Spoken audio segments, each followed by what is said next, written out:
up, all this timber here will soon be a side table that will take up very little room, but can be converted into a dining table when you need it.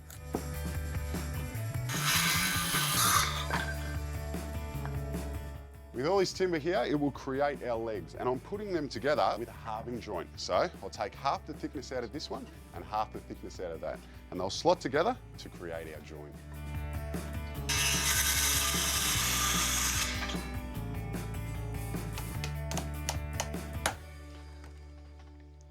And you'll notice in these short pieces, which I've got 4 of, that I've made the rebates in adjacent faces. And that's because I'll have a timber coming down and another one going across. So because of this, it's a good idea to number the joins, that way all the rebates match up.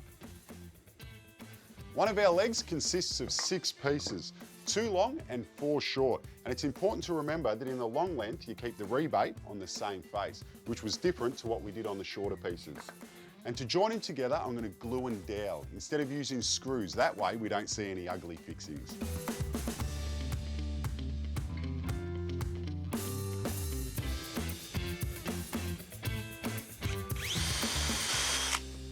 Now you'll notice that I've used a block underneath the frame, and that's to prevent blowout, because if I didn't, we would end up with this. And that's an ugly finish, and we don't want that on our legs.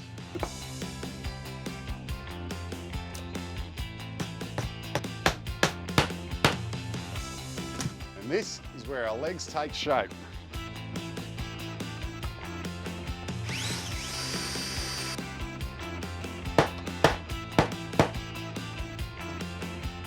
And this is what our completed leg looks like. I know it looks a bit funny, but trust me, when it comes together, it's going to work a treat.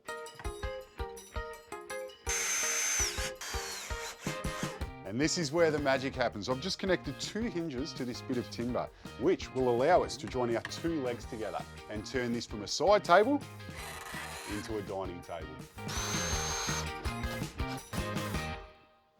Well, that's the legs done, but it's not a table without the top. So I've got 2 pieces of dressed pine, which you can just buy off the shelf from the hardware store. And just like the legs, hinges will make the whole thing work. However, this time I'm using butt hinges, which will be recessed to minimise the gap between the 2 boards.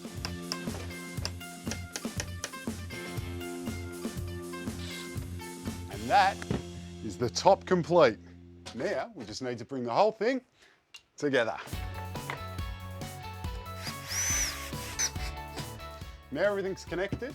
When we use this table as a dining table, we need to pull the legs out to a 45-degree angle. So I'm just using a timber block to stop it in the right spot.